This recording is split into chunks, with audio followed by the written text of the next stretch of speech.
Keluarga adalah tempat pertama dan utama bagi anak untuk merasa aman dan nyaman. Di sanalah mereka belajar, tumbuh, dan berkembang menjadi pribadi yang utuh. Namun data dari Biro Keluarga dan Anak PGI menunjukkan kenyataan yang berbeda. Berbagai bentuk kekerasan, verbal, fisik, hingga kekerasan seksual ternyata terjadi di dalam lingkungan keluarga. Fenomena ini menjadi tantangan besar bagi kita semua. Lalu, apa yang bisa kita lakukan untuk menciptakan keluarga yang harmonis, aman, dan penuh kasih? Lewat podcast talk show Menciptakan Keluarga Harmoni, Biro Keluarga dan Anak PGI berupaya memberikan inspirasi dan solusi nyata agar keluarga menjadi ruang yang nyaman dan penuh cinta, tempat terbaik untuk tumbuh dan berkembang. Selamat menyaksikan.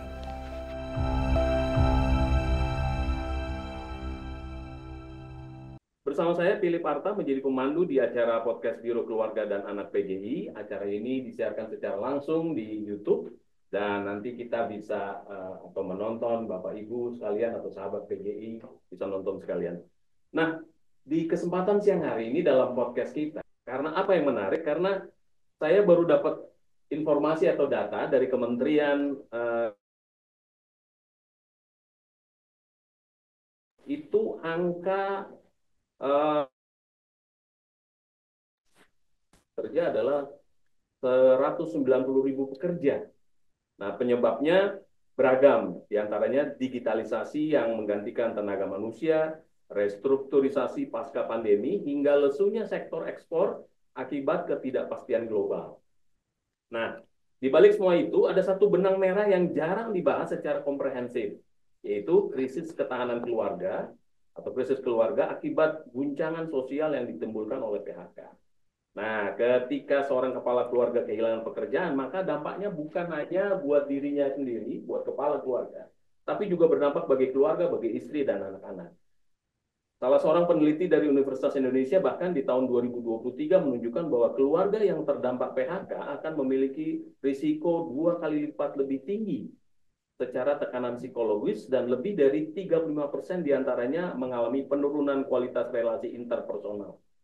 Artinya PHK bukan hanya menambah angka pengangguran, tetapi juga memperbesar potensi keretakan mental keluarga yang pada akhirnya menuju ke bangsa dan negara. Nah, kondisi ini yang kemudian kita tarik menjadi topik yang menarik di podcast siang hari ini, yaitu membangun keluarga harmonis di tengah berbagai krisis. Saya tidak sendiri, tapi ditemani oleh beberapa narasumber. Saya akan langsung memperkenalkan para narasumber itu. Yang pertama, yang lewat Zoom sudah ada Ibu Pendeta Ira Imelda yang adalah anggota MPH PGI. Saya sapa dulu Ibu Ira, selamat siang. Selamat siang semua. Apa kabar Ibu Ira? Baik, Sehat. Baik, nanti kita coba bertanya lebih awal ke Ibu Pendeta Ira. Ini yang oke. Pendeta Ira, lalu yang kedua adalah Ibu Imelda Ika Dian Oriza, MPSI yang sama dengan seorang psikolog yang juga dosen di Universitas Indonesia. Selamat siang, Ibu. Selamat siang. Sehat-sehat ya. Sehat, puji Senang Tuhan. berkenalan. Senang sekali diundang. Yeah. Dan yang berikutnya ini dua narasumber tapi sekeluarga. Sekeluarga. Ya. Ada Keluarga Bung Igo, berencana. ya, Bung Igo Venturi dan Kak Natasha Vanesia, betul ya? Halo, shalom semuanya. Sahabat PGI. Sahabat PGI. Keren. Sehat-sehat ya, Bung Igo dan Puji Tuhan, ya, Bang Philip, sehat-sehat. sehat-sehat. Ya, ini data yang tadi sudah saya sampaikan. Saya langsung saja ke Ibu Pendeta Ira. Ibu Pendeta Ira, Ya. krisis keluarga akibat PHK, akibat persoalan-persoalan yang terjadi belakangan ini juga menjadi perhatian gereja atau kalangan Kristen. Kira-kira Bu Pendeta Ira bisa menjelaskan tidak sebenarnya ketika dalam kondisi seperti ini, apa upaya gereja untuk menghidupi kembali eklesia domestika atau persoalan-persoalan seperti ini bisa ditangkap seperti apa? Silakan Ibu Pendeta Ira. Ya, terima kasih. Suara saya mudah-mudahan terdengar dengan jelas. Memang dalam dokumen keesaan gereja yang PGI itu, kalau terkait dengan eklesia domestika atau gereja rumah tangga itu ditekankan sebagai fondasi utama dalam membangun kehidupan bergereja itu adalah keluarga gitu. Jadi ketahanan keluarga menjadi salah satu hal yang sangat digaris bawahi ya, yang sangat di highlight gitu. Nah, hanya memang ini perlu kita membaca hal ini dengan sangat hati-hati dan juga dengan sangat mendalam ya memahaminya. Karena kita perlu jujur bahwa eklesia domestika atau gereja dalam rumah tangga ini itu kan gambaran yang sangat ideal. Ya, tidak selalu pada prakteknya, pada kenyataannya memang tidak selalu menjadi ruang kasih, keselamatan, terutama bagi perempuan dan anak atau keluarga yang rentan. Gitu. Jadi justru banyak sekali kekerasan itu justru terjadi di ranah rumah tangga ini. Gitu. Nah inilah yang kalau ditanyakan bagaimana kita menghidupi kembali hal ini terkait dengan krisis, polikrisis, ini maka bukan soal mengidealkan rumah ya, tapi justru membongkar hal-hal yang menjadi salah satu penyebab dari atau yang berkontribusi terhadap polikrisis itu sendiri. Misalnya membongkar struktur keluarga yang sangat bias misalnya ya atau patriarkal yang kemudian digeser, dibungkus dengan spiritualitas gitu. Nah ini gereja harus sangat aware dengan hal ini gitu. Jadi bukan sekedar rumah yang menjadi tempat ibadah, tapi justru rumah sebagai ruang keadilan dan pembebasan. Nah karena itu langkah konkretnya sebenarnya banyak hal yang bisa dilakukan, tapi poin pentingnya adalah memaknai spiritualitas keluarga sebagai perjuangan untuk mulai ya fondasi utamanya itu dari keluarga setidaknya dalam salah satu persoalan menangani krisis itu adalah melawan ketidakadilan dan bukan sekedar apa ya ungkapan-ungkapan yang harus berdoa dan harus sabar gitu tapi memang harus konkret itu satu-satunya cara kita untuk menghidupi kembali spirit Ecclesia Domestika dalam menangani krisis ya polikrisis Ya, begitu ya, Bu Pendeta Ira. Kemudian ya. kita bertanya gambaran keluarga harmonis itu di ajaran Kristen yang diajarkan Kristus itu seperti apa sehingga kita bisa melihat oh sebenarnya kalaupun ada krisis kalaupun seperti apa begitu ya kita bisa punya gambaran dasar keluarga harmonis menurut ajaran Kristus itu seperti apa, boleh dijelaskan hal itu Bu Pendeta Ira? Uh, kalau saya boleh menjelaskan secara singkat ya. Jadi sebenarnya dalam terang ajaran Kristus itu harmoni itu kan bukanlah sesuatu yang semu gitu. Yang hanya untuk diciptakan untuk pokoknya keluarga kita harus kelihatan baik-baik gitu ya. Keluarga-keluarga Kristen itu harus jadi contoh karena itu ada hal-hal yang sebenarnya harus dibereskan, harus diselesaikan, ditutupi. Nah, ini menjadi sangat persoalan. Harmoni itu bukan seperti itu, bukan ketertiban semu ya yang akhirnya menenggelamkan, menindas suara. Jadi kalau keluarga yang harmonis dalam terang ajaran Kristus itu justru dibangun atas relasi suami istri, orang tua anak yang setara gitu ya, bukan yang hierarkis. Gitu. Rumah yang harmonis itu justru ruang yang aman. Ruang yang aman itu bukan hanya untuk membicarakan hal-hal yang ideal, hal-hal yang terkait dengan keberhasilan ya, tapi juga ruang yang aman untuk gagal gitu. Untuk gagal, untuk belajar, untuk bertumbuh bersama gitu. Kadang-kadang secara apa realita itu keluarga tidak punya ruang untuk membicarakan atau kalau dalam istilah liturgi ya merayakan kegagalan gitu. Bukan kita happy senang-senang kalau ada anggota keluarga kita yang dalam tanda kutip gagal gitu. Tetapi mengizinkan adanya uh, menerima itu sebagai sebuah proses pembelajaran.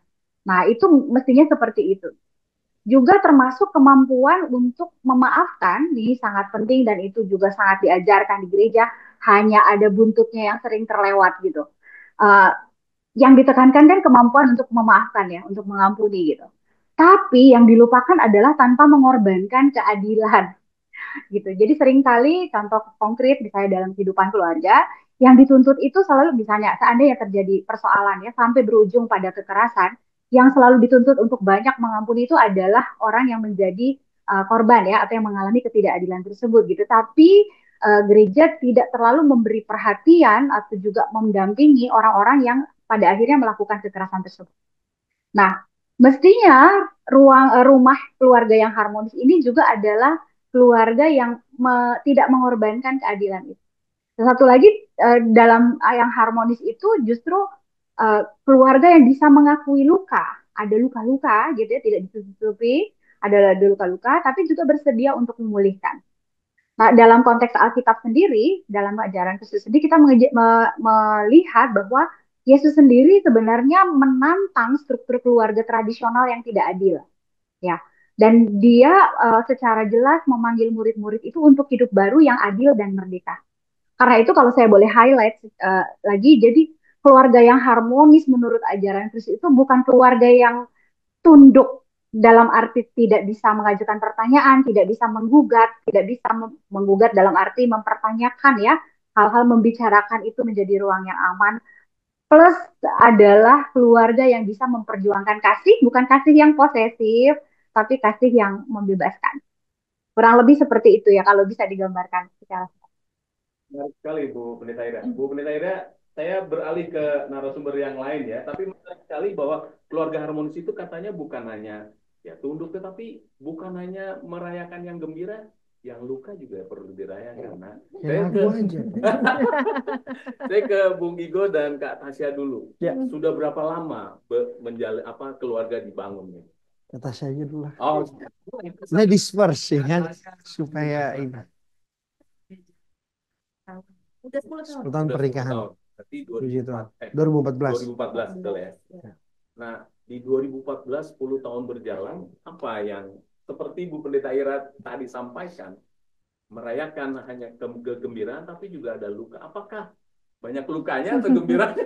Jangan lihat saya aja, kalau dilihat saya nanti nggak bisa ngomong nanti. Gitu. Boleh kita sedikit sharing saja. Silakan. Duluan nggak? Oke. Sebenarnya kalau orang bilang semester kedua ya pernikahan kita ini. Kalau mau bilang kalau roller coaster udah lumayan gemetar. Oh. Apalagi kita muda gitu kan, udah mulai gemetar nih. Roller coasternya udah naik turun. Tapi itu apa ya? Kita kembali lagi sih. Kita berdua terkadang kalau bilang masalah pasti. Yes. Pasti masalah. Tapi kita kembali lagi selalu diingetin dasarnya kita. Gitu aja. Dasarnya kita, pokoknya kita bangunin dasarnya udah atas nama yang di atas, udah selesai. Kita balik lagi. Memang godaan itu untuk udahlah kita udah itu banyak pasti. Apalagi kita masih muda, bisa jalan sendiri. Tapi kembali lagi kita ngelihat Tuhan kita lihat Alkitab, kita baca lagi, kita ya biasa orang tua masih bicara lah, dengar loh kasihan anak-anak kalian gitu.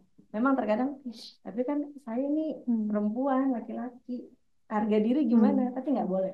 Kita lihat masa depan anak kita yang lebih penting. Kalau saya sekarang ya, kita sekarang lagi masa depan anak. Masa kita kayak udah habis deh. Masa baginya udah habis deh kayaknya. Gitu ya, itu dari sisi Kak Tasya. Igo, gimana? Apa yang paling mungkin ya menjadi landasan saya tetap harus bertahan dengan tadi bisa variabelnya bisa naik dan turun. Kira-kira apa? Fluktuasi lah ya. Fluktuasi lah. Bahasa ekonomi. Iya, ya pastinya pertama-tama saya ingin mengucapkan banyak terima kasih Bu Pendeta Ira dan juga sahabat PGI ya. Terus ada juga Bu Dian, ada Bang Philip. Ya pasti kalau berbicara keluarga kita harus punya tolak ukur. Kita harus punya apa yang harus kita cocokkan dengan kita punya kayak peran penting lah di balik itu semua. Yang pastinya kalau saya adalah keluarga saya pasti, orang tua. Karena itu start awal untuk saya bisa membangun sebuah keluarga. Dilihat dari orang tua kita. Nah kalau orang tua punya didikannya baik, saya rasa itu akan menjadi landasan yang kuat. Makanya saya bertemu dengan Tasya di tahun 2011 sama-sama Alma Mater Trisakti. Kemudian situasi karakter budaya kita, setelah orang Timur juga pasti kita diperhadapkan dengan kondisi karakter yang kenceng kalau ngobrolnya, ya kan. Tapi ya kalau sebagai laki-laki saya harus menyikapi itu semua dengan bijak terutama itu. Walaupun memang Tasya lebih tua, saya 4 tahun, tapi saya memang dibelajar, dikasih belajar sama orang tua saya untuk bisa, yang penting jangan main tangan perempuan. Kita mau suara besar sampai manapun ya udah, itu memang karakter kita orang Ambon gitu loh. Apalagi Tasya darah Minahasa. Tapi sejauh ini yang saya dapatkan adalah ini pembelajaran kekuatan iman kita dibangun lewat, memang harus kita bersaing secara pikiran. Mungkin kalau perempuan soal rasa, tapi kita kan laki-laki, bagaimana kita bertahan gitu. Jadi kekuatan mindset saya itu adalah untuk mempertahankan ini supaya tetap anak-anak itu bisa dalam keadaan yang sehat, yang fight nanti sama dengan kita gitu. Karena keluarga saya memang dididik saya untuk bisa lebih kuat menguatkan istri ya, karena istri juga bagian, istri adalah tiang doa, itu selalu diucapkan walaupun di dalam perjalanan itu berat. Pasti itu berat. Apalagi saya nikah di umur 23 tahun, Pak Philip. Iya. Ya mungkin Tasya waktu itu berapa? 27, 26 ya, selisih. Artinya di pernikahan kita zaman milenial ini menikah di umur itu, saya rasa mungkin belum pernah mereka nggak kepikiran ya. Sekarang zaman Z ini berbeda. Bahkan mereka menggebu-gebu untuk ya gimana gue bisa nikah, tapi nggak tahu kan strateginya gimana untuk diperhadapkan. Nah saya selalu memakai, memang saya selalu pakai naluri saya, hati saya pakai, tapi saya selalu berpikir bagaimana ini Tuhan bisa jaga nih keluarga, walaupun memang diterpa. Tapi lagi-lagi saya balik Pak Philip, karena memang sudah ada yang support. Ingatan orang tua selalu kasih tahu, ego ingat apapun you harus mengalah. Itu yang membuat saya tetap harus ada berada dalam posisi bertahan atau survive. Kalau boleh tahu, hal apa yang kira-kira kalau dalam konflik yang paling disebelin? Ya, saya kalau ya ini musik iya standar. Tapi kalau buat teman-teman anak muda dalam keluarga baru newbie ya mungkin melihat ini hal yang sangat menakutkan. Kalau mungkin kita di daerah timur kita keluar 3, 4, 5 hari 1 minggu, itu pasti kalau di sini udah mereka ini udah parah, ini udah pisah. Tapi buat kita itu menguji kita sejauh mana you punya kasih sayang kepada you punya istri dan keluarga. Sering keluar rumah. Ya tidak. Oke, terus. Ya. Jadi saya rasa dinamikanya sudah pernah kita lewati. Bahkan kalau untuk ngomong keras itu sudah terbiasa karena memang karakter kita. Mungkin nanti Bu Dior ya, Budian ya itu istilahnya, mungkin Budian bisa, iya kan katanya Bu Dior. Jadi Budian mungkin bisa menerjemahkan lah dengan apa yang, kalau saya tetap mau keluarga saya utuh, itu aja. Tasya, apa sih sebenarnya, ada nggak yang disebelin dari ini? Sebenarnya kalau keluarga sekarang ya, kalau saya akhirnya 10 tahun berjalan saya tahu akhirnya udah dari apa ya, dari sakit hati, gengsi semua udah. Tapi kalau ke 10 tahun sekarang mungkin ekonomi ya. Ekonomi Yeah. udah pasti kita realistis lah. Sekarang apalagi tadi kan udah banyak PHK, kita realistis itu rumah tangga nggak mungkin hidup hanya dengan cinta. Itu saya sangat tidak percaya. Itu pasti kita balik ekonomi ini gimana. Even kita tidak minta berlebih, tapi otomatis uang sekolah anak sekarang udah gila-gilaan. Apa namanya ya, beras, telur, semua minyak naik. Kita gimana? Kita soal istri itu mikirnya banyak. Ya. Terkadang saya bilang ke Ibu, aduh, yang saya tuh harus mikir kamu anak 1, anak 2, rumah tambah saya. 5 pikiran ini jadi 1 pikiran. Ini saya bisa gila nih lama-lama. Ini benar-benar jadi catatan buat nanti newbie, maksudnya bahwa ada 1 step yang nanti kalian akan diperhadapkan dengan situasi seperti ini gitu. Mungkin kalau orang tuanya sudah mapan ya pasti enak-enak saja. Iya. Tapi belum tentu juga. Ya kita juga naik turun juga. Artinya waktu Tasya dengan saya married 2014, ya kita mungkin tangan kita masih begini meminta. Ya, dan masih dikasih, semua pekerjaan masih aman. Tapi kan sering berjalan waktu kita harus bisa menemukan kita punya keluarga tersendiri. Makanya itu harus kita harus siap karena saya percaya kalau proses yang Tuhan berikan, keluarga itu pasti ada rencana yang indah. Tinggal kita bagaimana kita menyikapi dengan cara kita, dengan komunikasi kita dengan keluarga, memang anak-anak juga penting. Walaupun jujur ya, saya juga malas-malas ya. Saya tipikal orang yang saya yakin percaya ke anak saya, dia pasti mampu, dia bisa, sudah selesai. Tapi kalau untuk beraja komunikasi itu mungkin saya masih belajar. Ya kita, Salah satunya ya. iya, Ini salah cuma kita harus jujur Pak Philip Iya. dalam situasi apapun. Makanya tadi Ibu Pendeta bilang keterbukaan kita dalam keluarga itu penting. Ya, kita punya susah senang.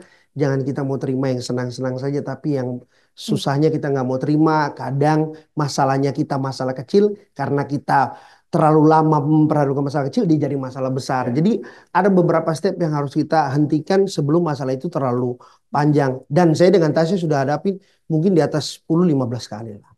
Jadi buat saya itu jadi buat kekuatan buat saya dengan Tasya. Oke, baik ke Ibu Dian. Bu Dian menarik nih. Setelah dikorek-korek, Solusinya. apa yang disampaikan Bu Pendeta Ira tadi, ada persoalan memang bahwa di keluarga harmonis bukan hanya soal bahagia, tetapi juga yang tidak bahagia juga harus bisa dibicarakan seperti mereka ini. Nah, apa yang bisa dilihat Bu Dian dari hal ini, situasi ya ekonomi saat ini yang sedang memang tidak baik-baik saja, ya gitu ya, karena persoalan global dan lalu kemudian berimbas ke keluarga yang paling terkecil yang berakibat tadi komunikasi tidak berjalan dan kemudian bisa kasih pendapat. Memang di era ini ya, terima kasih Pak Felix. Di era banyak sekali perubahan dan tantangan, yang tertantang itu juga keluarga dan semua unit-unitnya. Jadi suami, istri, anak-anak itu semua tertantang. Sekarang ini memang perubahan teknologi itu menurut saya gila-gilaan ya. Yang dekat jadi jauh, yang jauh jadi dekat gitu ya. Kayak Ketebak lah. nggak ketebak lah. Sekarang mungkin orang jarang kali pillow talk karena semuanya pegang handphone pas malam-malam. Jawab handphone gitu. Jadi bangun pagi kita juga yang kita pegang handphone gitu. Teknologi itu bisa mendekatkan dan bisa menjauhkan. Jadi memang betul-betul perlu kewaspadaan kita ini, kita mau pakainya dengan cara seperti apa. Era teknologi ini juga membuat tadi yang Bapak bilang ya, PHK banyak karena sekarang banyak otomatisasi. Artinya manusia itu kita perlu semakin lebih kompeten supaya kita nggak tergantikan sama mesin. Dan itu tentu terdampak terhadap pekerjaan-pekerjaan. Kita ini diajar dulu nih, tadi saya menyambung dengan Pendeta Ira ya. Kita diajar peran gender tradisional. Jadi bapak jadi tulang punggung gitu ya, kepala keluarga, tulang punggung. Padahal dulu istri itu ibu rumah tangga gitu. Sekarang nggak gitu loh. Sekarang ini suami istri sama-sama bahu-membahu. Andai kata pun di rumah, coba Bapak Ibu lihat. Pasti teman-teman PGI juga lihat ya. Pasti ibunya mikir juga, entah misalnya jualan online atau buka warung. Kadang-kadang istri itu bilangnya saya bantu-bantu suami. Tapi sebenarnya penghasilannya lebih besar loh. Jadi sebetulnya sekarang konsep tulang punggung gitu tuh mungkin jangan-jangan sama-sama semuanya bahu-membahu. Nah, bahu-membahu ini perlu kesetaraan tadi yang sudah Pendeta Ira bilang ya. Kadang-kadang kalau misalnya kita sebagai laki-laki nggak siap bahwa ada perubahan seperti ini, lalu kemudian kita merasa kecil hati, kita akan mengatasi perasaan kecil hati itu dengan power, dengan kekuatan, dengan kekerasan, gitu loh, mengontrol istri, gitu-gitu. Nah, ini yang perlu kedewasaan dari kedua belah pihak. Dan perlu paradigma yang baru tentang bagaimana memandang pembagian peran. Istri itu stres banget karena tadi kayak Kak Tasya bilang ya, ngurusin suami, anak, rumah, bayar-bayar semuanya, pembantu, apalagi tuh sekolah. Menurut itu banyak sekali. Itu beban yang mungkin nggak sama. Kalau laki-laki kadang-kadang diajarinnya pokoknya bawa pulang uang. Sementara istri kalau rumah risetnya tuh ya Pak ya. Rumah tangga yang bahagia itu teman-teman PGI yang kegiatan domestik itu di-share. Jadi suami bantu-bantu cuci piring, bantu-bantu suapin anak, bantu-bantu yang dulunya peran dipikirnya itu tugas istri gitu. Tapi setara itu termasuk kesetaraan itu. Itu yang membuat perkawinan itu jadi kokoh. Jadi istri merasa terbantu, suami juga merasa dihargai. Coba deh, kalau istri itu dibantu, pasti penghormatan terhadap suami akan naik. dan suami akan balik jadi sayang sama istrinya. Terus nanti ketika istrinya menghormati, suaminya tambah sayang. Jadi nggak bisa, memang kesetaraan itu ada, tapi itu semua prinsipnya setara sih. Kalau saya dibantu, I will give you respect, gitu. Kalau saya di respect, I will give you love and support, gitu. Jadi bingung ya kalau misalnya Siklus ya. kita siklus, kalau kita putus salah satu tuh kesetaraan sulit. Tapi yang paling penting menurut saya dalam rumah tangga itu selain cinta adalah respect. Ya. Karena di saat di zaman yang susah ini mempertahankan respect itu sulit banget. Respect itu membuat kita jadi menghormati, menghargai. Saya menghormati istri saya yang sudah mengurus anak rumah tangga. Saya menghormati suami saya yang cari uang susah payah. Ya. Mungkin bawanya nggak seberapa, tapi dia sudah berusaha begitu keras. Itu loh, hal-hal seperti itu yang menurut saya membuat keluarga itu kuat ya. Gitu Pak. Ya. Ini lebih dalam lagi Bu Dian. Ya dengan kondisi tadi seperti penjelasan Bu Dian, lalu penjelasan Kak Fajar dan Bung Igo, Bu Pendeta, dalam kondisi krisis saat ini, mentalnya yang biasanya diserang nih. Betul. Tadi sih sudah disinggung gitu Betul, ya. betul. Kadang-kadang suami, misalnya ya, dia kehilangan pekerjaan, tapi juga kebutuhan yang begitu banyak tidak hilang-hilang gitu.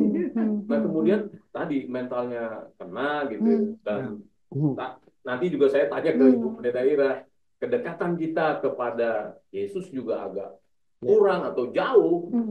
Itu yang membuat terjadi misalnya kekerasan. Apa yang mesti dilihat jika kasus itu ada gitu? Saya pikir sih kalau di sini mungkin Bung Ido tidak ada, tapi di luaran sana Betul. pasti ada gitu. Bagaimana Bu? Memang menurut saya ini yang perlu diubah. Sulit ya mengubah paradigma, tapi menurut saya gereja seperti tadi disampaikan Pendeta Ira, yaitu bagus sekali bahwa gereja harus jadi apa ya, pusat belajar gitu, bahwa kita perlu mengubah paradigma atau pandangan kita tentang keluarga, tentang pembagian peran. Pembagian peran mungkin ayah ada kepala keluarga, ada ibu, ada peran anak gitu ya. Tapi keluarga yang fungsional adalah keluarga yang masing-masing menjalankan perannya, tapi juga menghargai itu tadi, gitu. Kembali lagi pada penghormatan sih menurut saya ya. Nah sekarang itu kehilangan pekerjaan, katakanlah begitu. Betul. Nah masalahnya kadang-kadang namanya stres itu kan bikin frustrasi ya. Apa maksudnya kegagalan bikin frustrasi. Dan frustrasi itu ada teorinya nih ya. Ini teori klasik sih ya. Tapi kalau frustrasi itu bikin agresi.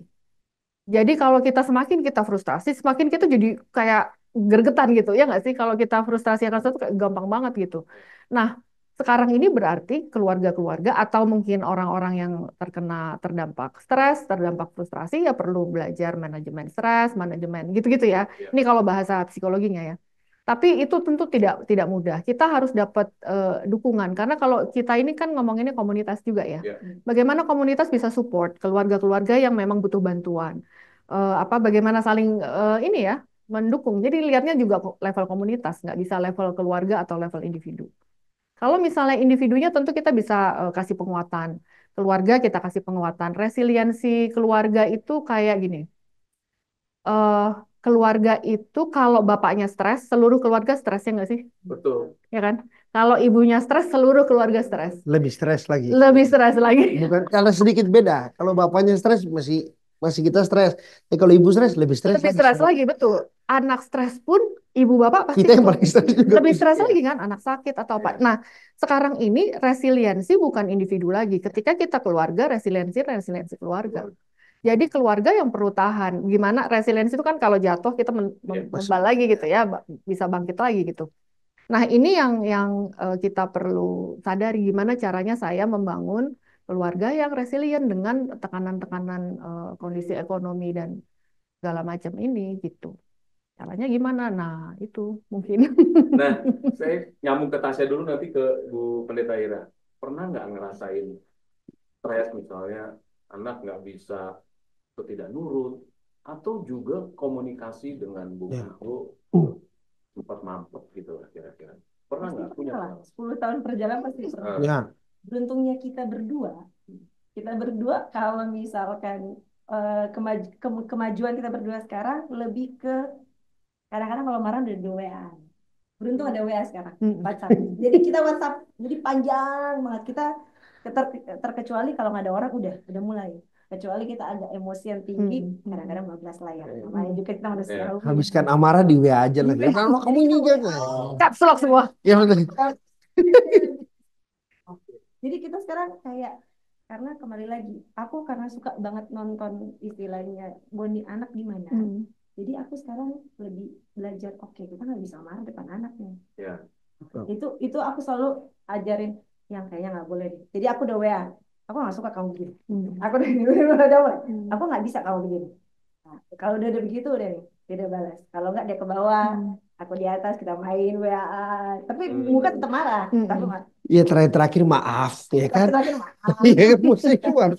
Tapi proses itu marah itu dengan WA itu masih terus berlangsung. Kalau dulu mungkin kita Debat sih sebenarnya bukan marah, kayak kita masing-masing mencari gue masih kayak gue benar, lu benar, kemenangan sendiri, jangan ke arah ke situ, jangan sampai situ, karena kita tahu lah anak-anak Tuhan kan tidak mungkin jatuh sampai tergeletak lah, kita kalau percaya dulu itu. masih mulut ya, kalau sekarang aduh anak lagi. Jadi ya memang yang tadi Bu Dian sampaikan bahwa ketika kita jatuh itu memang harus ada tolok ukur untuk kita bisa berdiri. Nah, cara berdiri kita itu landasan utama adalah siapa yang mendidik kita, gitu loh. Jadi siapa yang menjadi panutan buat kita. Nah, keluarga kita itu adalah support utama orang tua kita. Jadi kalau kita berkaca ke mereka yang positif, mereka bisa bertahan, otomatis kita pasti bertahan. Jadi sudah pasti kalau kita punya basic keluarganya broken home, ya minta maaf. Mungkin suatu saat dia pasti akan broken home karena dia tidak ada pegangan yang kuat. Nah saya Tasya, kita walaupun memang dalam kondisi apapun, karena orang tua kita puji Tuhan bertahan, ya kita itulah mereka menjadi patokan ke kita, dan itu menjadi kekuatan untuk kita. Oleh karena itu saya selalu bilang ke Tasya, ya kita selalu bilang anak-anak yang utama harus kita kuatkan di situ. Walaupun kita ngobrol, saya mungkin agak cuek ya. Saya beda dengan Tasya. Kalau Tasya mungkin agak lebih langsung ke inti-intinya. Tapi kalau saya memang kadang membaca dari ya pikiran aja. Saya lihat anak saya mampu. Saya bilang kadang dia bahkan lebih dari saya tahu pasti dia gitu. Cuma memang saya kadang-kadang malu untuk menyampaikan itu ke anak saya. Tapi itulah cara kita. Intinya ke situ, Bang Philip. Artinya siapa yang kita berkaca? Nah, di situ. Dari selalu keluarga yang iya dong, kan mereka yang mereka yang melahirkan kita, kita harus menyayangi, kita harus berkaca ke mereka, ya itulah kekuatan. Bu Pendeta Ira, saya kembali ke Bu Pendeta ya. Ya. Kalau penjelasan Ibu Dian, penjelasan Kak Tasya dan Bung Igo tadi, memang perlu ya keluarga itu selalu ada komunikasi yang dibangun begitu ya, dengan teknik-tekniknya tersendiri. Kalau tadi mereka dengan WA gitu ya. Nah, apa sih yang perlu diketahui bagi keluarga untuk mempertahankan pernikahan mereka dari segi kekristenan begitu, Bu Pendeta? Kalau ajarannya bagus nih, contoh yang adalah Bung Igo, keluarganya memang dididik secara bagus sehingga ketika mereka ada persoalan mereka bisa mengatasinya. Tapi di luaran sana banyak sekali, khususnya keluarga-keluarga Kristen, Bu Pendeta. Boleh dijelaskan, Bu Pendeta? Ya, percakapan yang menarik ya terkait ini. Saya kira mungkin kita bisa gini, kalau di dalam ajaran kekristenan itu beragam ya, dan di teks Alkitab itu sebenarnya tidak ada semacam tips begitu ya, yang langsung jadi yang bisa dipakai untuk kemudian dipakai oleh keluarga-keluarga gitu. Tapi kalau dia terkait dengan komunikasi, terkait dengan misalnya penyelesaian konflik, itu memang butuh pendekatan yang hikmat ya, pendekatan yang bijak, terbuka, tapi juga penuh empati gitu. Nah, saya mulai dengan otokritik ya, otokritik juga terhadap gereja sebagai bagian dari gereja gitu. Di beberapa gereja yang saya tahu memang ada sebelum menikah itu ada persiapan pranikah atau katekisasi pranikah biasanya begitu Pak. Jadi itu tuh waktunya ada yang 6 bulan gitu ya, ada yang mungkin sampai 1 tahun gitu untuk bagaimana mempersiapkan.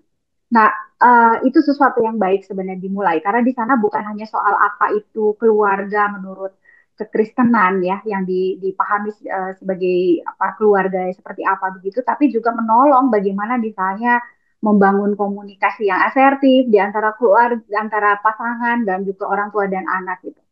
Tapi juga yang hal-hal lain lah yang terkait keseluruhan ya keluarga itu kan utuh ya, dia bukan hanya soal terkait dengan relasi fisik, mental gitu ya, tapi juga nanti dengan spiritual dan sosial gitu. Nah, yang menjadi jarang mendapatkan perhatian adalah setelah pernikahan. Misalnya tadi kan ada gejolak, biasanya ya tidak selalu begitu. Tahun pertama sampai 5 tahun pertama itu kalau dalam pengalaman pelayanan itu selalu ada aja gitu ya tantangannya. Pun yang sudah 5 tahun ke atas pernikahan juga selalu ada tantangannya.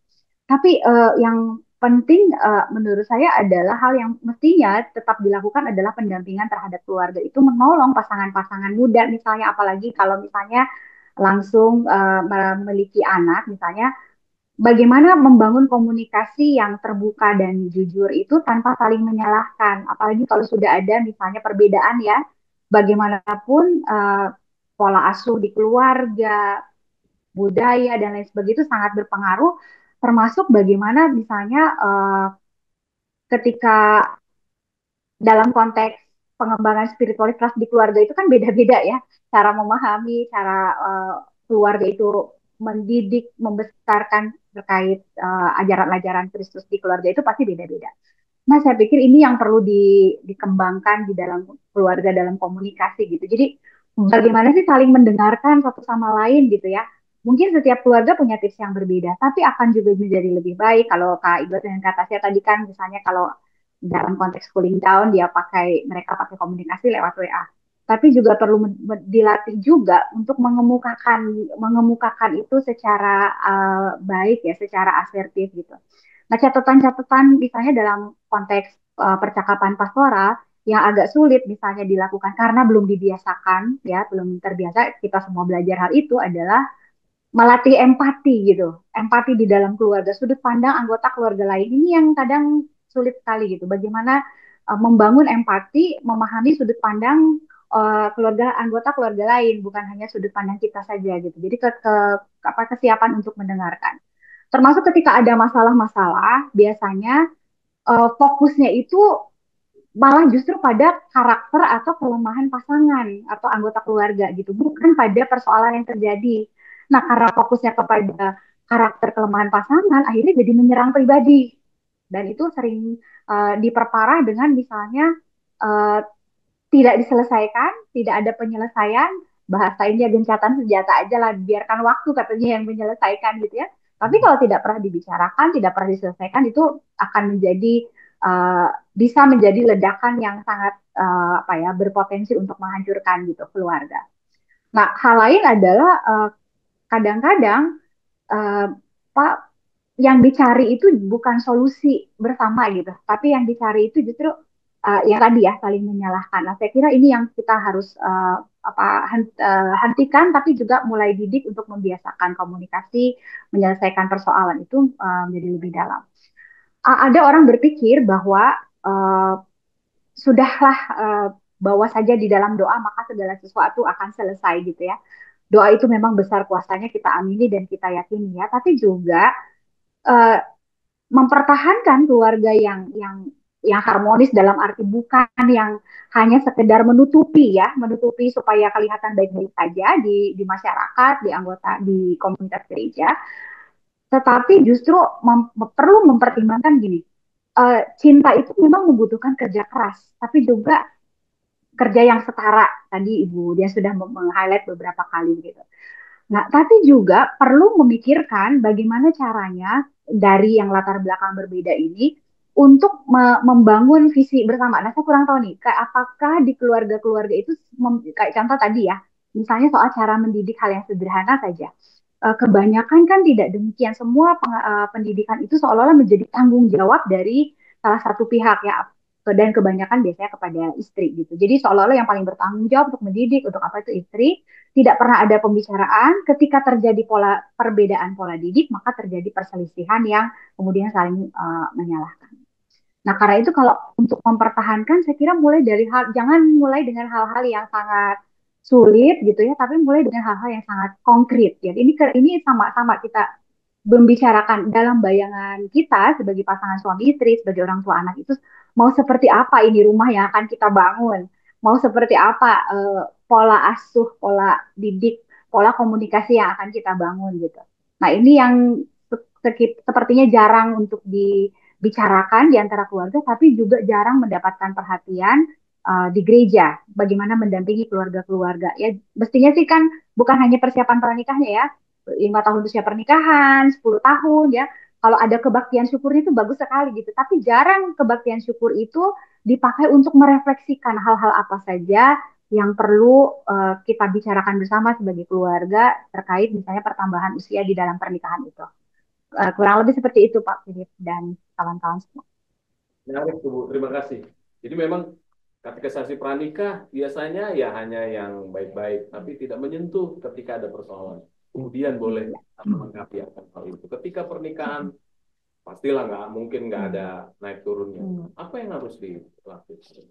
Saya setuju dengan Pendeta Ira ya bahwa pendampingan keluarga itu perlu, persiapan perkawinan perlu. Ya. Lalu kemudian perkawinan itu kalau Bung dan Kak mengamati, merasakan ya, mengalami, pasti berkembang juga. Perkawinan keluarga itu ada tahapnya. Ya.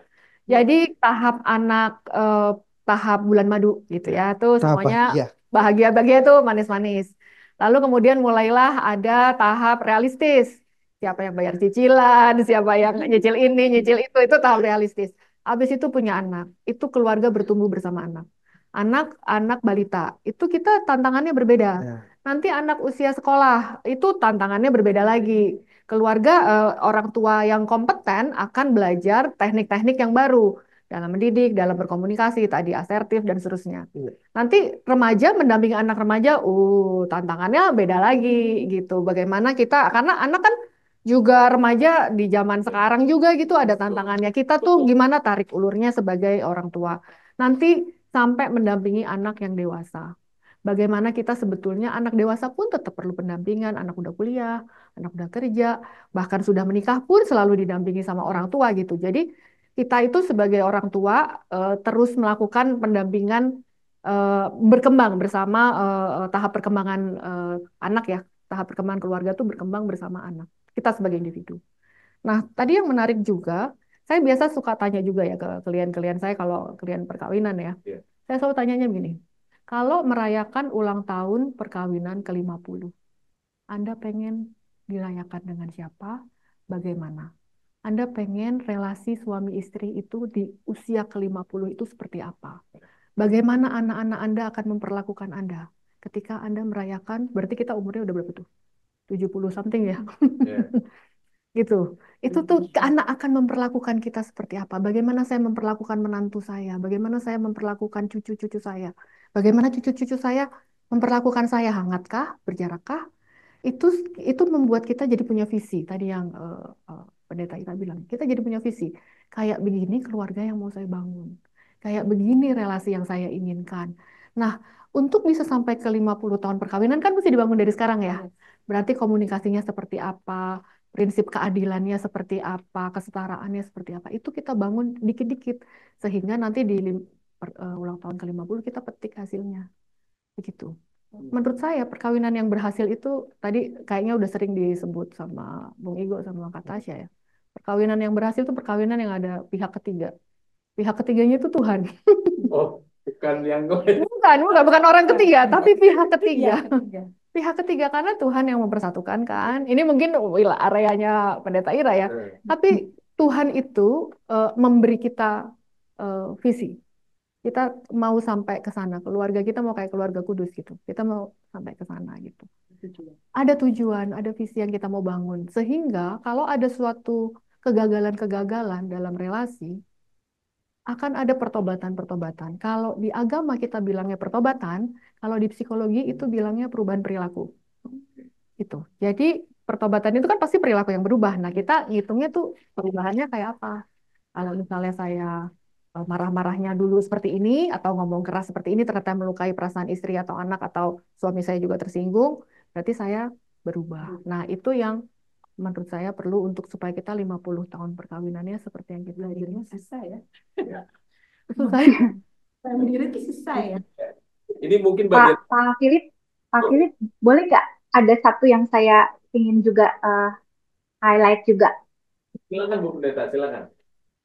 Jadi gini ya, mungkin ketika kita bicara ini dalam bayangan kita kan keluarga yang ideal itu ada suami, istri atau orang tua, anak gitu ya.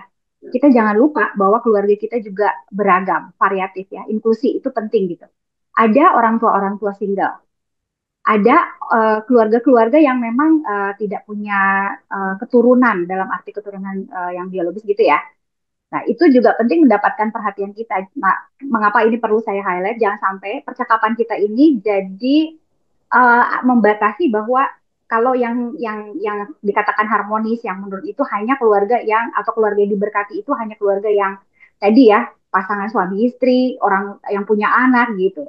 Sebenarnya ketika dia menjadi orang tua tunggal pun di dalam keluarga gitu tidak hadir seorang atau anak gitu itu juga bisa menjadi keluarga yang harmonis gitu ya yang tadi ya tidak hanya menutupi persoalan-persoalan supaya kelihatan baik gitu. Nah ini harus horizonnya harus kita perluas gitu. Tetap bisa dikatakan harmonis tapi dengan yang tadi standarnya memang tetap sama, saling empati, saling penerimaan, tidak menjadikan misalnya normat yang normatif itu ya menjadi standar yang berlaku untuk semua gitu. Setiap keluarga punya cara untuk berresiliensi ya, punya ketahanan sendiri. Saya kira itu penting juga dalam percakapan kita, Pak Philip. Baik, terima kasih Bu Pendeta Ira. Ini bagian terakhir, saya ke pasangan Bung Niko dan Kak Tasya. Siap. Apa yang kemudian ingin dicapai nanti ya sebagai cita-cita atau harapan ke depan sebagai keluarga? Mungkin Bung Niko dulu. Oh, gue dulu. Nah, silakan. Yang pasti, yang pasti untuk keluarga ya, kita jalan 10 tahun masuk 10 tahun jalan 11. Ya kami berharap lewat doa harapan orang tua kami tetap bertahan pertama di situ. Terus kami selalu ingin mau belajar. Intinya kalau kita yang penting banyak mendengar, banyak mencontohi hal-hal yang baik dari keluarga. Memang yang paling dekat dengan kita ya mungkin keluarga kita. Kalau kita ke anak ya itu adalah tugas tanggung jawab kami ke orang tua. Walaupun memang pada prinsipnya orang tua kami bukan terus dekat setiap saat, enggak. Mereka itu tetap mau ya yuk lepas sama kita, lepaskan jangkar kapal, silakan berjalan. Gimana kamu menjadi nahkoda sebagai kepala keluarga, kamu memimpin. Namun ingat bahwa yang kita harus hormati yaitu Tuhan kita.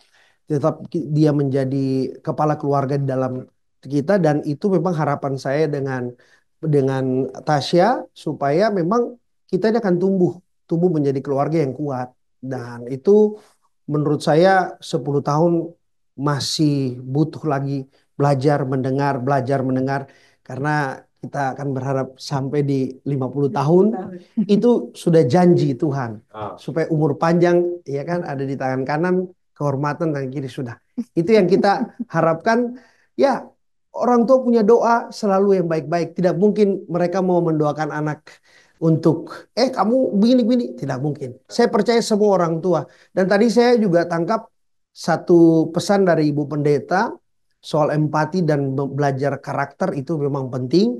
Bukan hanya kita secara personality di bagian dari keluarga kita sudah mengikuti siklus. Namun kalau kita ada empati dan kita belajar karakter pribadi lepas pribadi itu jauh lebih penting karena kita bisa mengetahui ada gap, kita udah tahu. Jangan sampai kita melakukan itu, Bang Philip ya. Dan satu lagi terakhir, keluarga itu saya merasa personal. Jadi dari personal dia bisa menjadi keluarga. Yang tadi yang saya tangkap ini poin. Karena orang yang tidak punya anak tapi dia punya jiwa keluarga, itu personalitinya dia.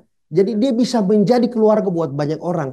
Dia bisa menjadi manusia yang punya sosial tinggi. Dia bisa menjadi kepala keluarga buat orang-orang yang membutuhkan. Jadi saya rasa ini perjalanan sosial yang baik. Dan terutama untuk sahabat PGI. Itu penting itu. Jadi harus tetap semangat. Jangan sampai. Terima kasih. Iya, siap. Mau nambahin silakan. Ya udah. Bu Dian, ya keluarga yang harmonis tadi diulang lagi sedikit di awal, ya bukan hanya hal yang baik, tetapi juga hal yang tidak baik yang bisa didiskusikan. Apa yang bagian terakhir yang kita Bu Dian sampaikan? berkeluarga? Menurut saya tetap penting untuk memiliki visi ya dalam Ya. berkeluarga ya. Kita mengembangkan value-value sendiri dalam tiap keluarga. Ya. Value kita bisa berbeda dari value keluarga kita sebelumnya ya, generasi-generasi sebelumnya. Sehingga sebetulnya kalau misalnya ada keluarga dari tadi keluarga yang retak gitu, dia tetap bisa punya model Ya. dari keluarga lain yang juga apa namanya belajar gitu ya. Memang mungkin memodel dari luar agak sulit karena kita punya pengalaman di rumah dengan ketegangan tertentu. Ya. Kadang-kadang kita jadi bingung untuk belajar skill baru gitu kalau misalnya sehingga kita perlu model itu tadi. Tapi asal kita punya model, kita punya visi gitu ya, kita punya tekad, keterampilan. Tadi semua keterampilan itu adalah hal-hal konkret yang diperlukan untuk kita berhasil dalam berumah tangga atau berkeluarga. Keterampilan-keterampilan konkret itu yang sebetulnya sulit ya. Kita ngomongin harmonis kan tadi seperti Pendeta Iran bilang tuh kayaknya ideal banget, konkret tinggi banget gitu. Tapi itu sebenarnya kita itu dalam kenyataan sehari-hari itu memang artinya skill-skill yang kecil-kecil yang memang kita mesti exercise. Komunikasi, jangan ditumpuk-tumpuk nanti meledak, menyatakan keberatan, mengkoreksi, mengakui kesalahan, gitu-gitu itu kan hal-hal yang keterampilan sehari-hari yang kita perlu praktekkan. Visi bisa membuat kita jadi tahu kita mau ke arah sana. Tentu sebagai manusia nggak luput dari kelemahan, pasti bikin salah juga. Tapi kita bikin salah, kita bangun, kita berubah gitu ya. Kalau misalnya memang kita kayak rasanya mentok, kita itu perlu minta bantuan juga. Minta bantuan ke orang lain, ke sahabat, ke pendeta, ke apa eh, apa contoh orang tua lain yang kita idolakan itu tua gitu ya. Jadi kita bisa kayak gitu atau profesional gitu kalau perlu.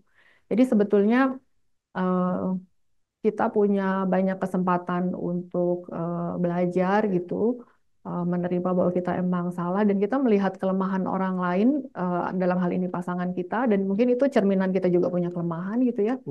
Jadi itu yang kita ampuni, kita rangkul gitu. Tentu tidak mudah itu belajar keterampilan. Ya. Oke, Bu Pendeta Ira. Nah, Belajar Bu Pendeta Ira laboratorium bisa hidup. sampaikan juga hal yang terakhir untuk diskusi kita pada siang hari. Silakan Bu Pendeta berkenaan dengan keluarga tadi yang harmonis. Ya, tidak hanya soal yang baik, tetapi juga hal yang tidak baik yang bisa dibangun di dalam Kristus tadi. Silakan Bu Pendeta. Ya, terima kasih. Saya kira keluarga itu bisa jadi ruang pemulihan, tapi bisa juga jadi medan pertempuran atau medan penuh luka. Nah, karena itu kita perlu melihat jujur ya, secara jujur.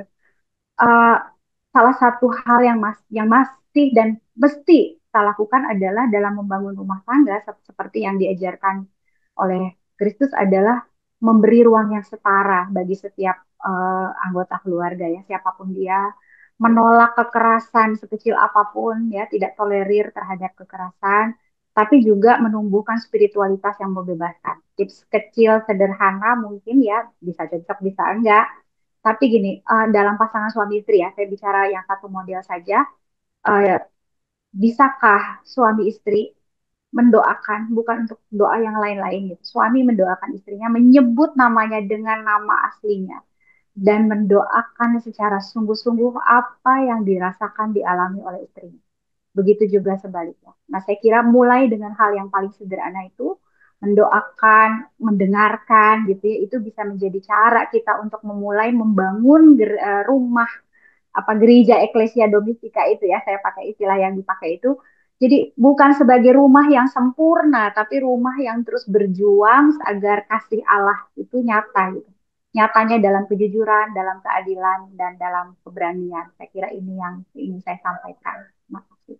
Terima kasih Bu Pendeta Ira untuk penjelasan dan waktunya berdiskusi bersama kita di tempat ini. Dan terima kasih Ibu Dian, terima kasih Kak Tasya, Bu Giko. Terima kasih Bu Pendeta. Ya. Terima kasih. Salam dari Sulawesi Utara.